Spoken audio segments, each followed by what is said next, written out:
Today I'm interviewing Miss Nancy Moore. She currently teaches at Rock Mills Junior High School where she teaches kindergarten. She has been teaching at Rock Mills Junior High School for 17 years. She has 26 years of experience in all. What are some of the difficulties of using technology in your classroom? The main difficulty of using technology in my classroom is I don't have access to enough technology to go around for every student. I have 2 computers and 7 Kindles in my room, and that's not enough to do a whole group activity.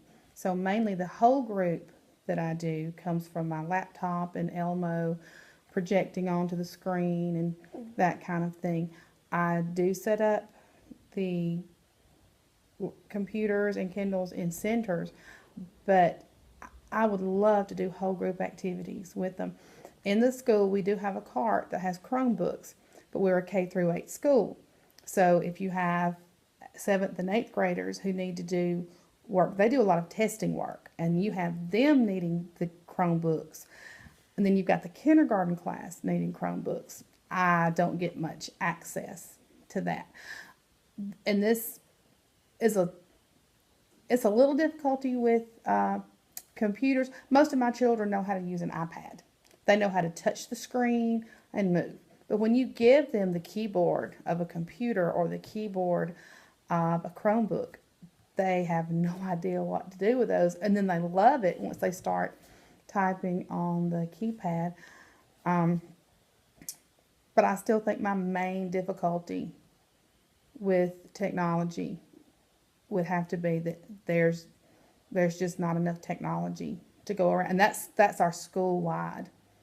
That's everybody. That's the main thing.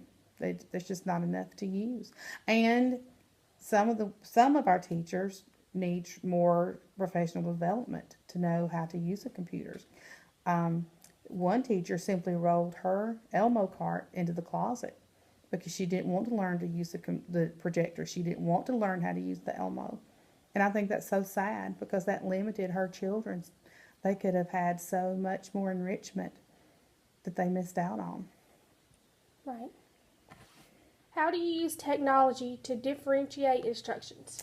The best way that I differentiate instruction comes in centers, in literacy and math centers. And I love ABC Mouse because the children, they stop on their level and they start right where they stop. It levels the children, and they can do it at home, they can do it at school. I love using that. I also use it if I have some early finishers. They get to go to the computer, they get to work with the Kindles. There are other apps that I use. One thing I use is Starfall. And this time of the year, in March, some of my students are still only on the letters, the different letters and letter sounds and all the little games that go along with that. But I have 13 students in my class, and I have 5 of those students who just automatically go to the reading book, and that's what they want to do. They don't want to deal with the letters because they know those. They go straight to the reading. And that's about the way that I use technology for my different groups.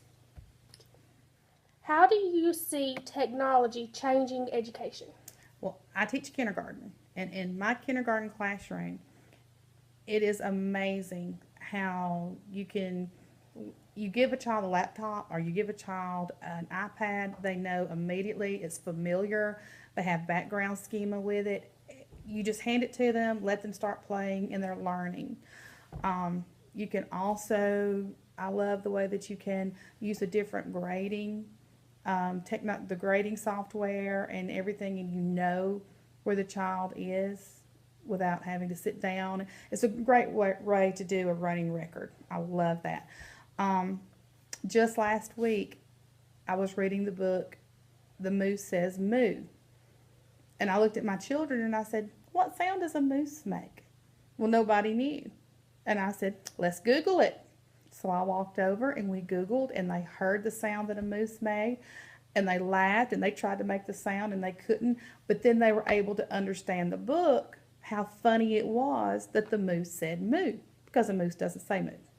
And that I love being able to, I teach in a rural area where the children don't have a lot of background. They don't understand, they haven't seen, they haven't done. And it's so nice to walk over and pull up all of these pictures or these little bitty short videos just to explain what's going on. I will use it, for instance, coming up in May for Cinco de Mayo. We don't have the population here that celebrates that. So a lot of mine have no idea what that is, and I can pull up to YouTube and let them see all these beautiful parades and everything, and they'll immediately understand why the tradition is so important. And I love having technology at my fingertips. To me, it makes learning so much more fun and so much more real for them. Thank you so much for taking time out of your day to do this interview with me. Do you mind if I share it with my classmates? Oh, absolutely. Thank you. You're welcome.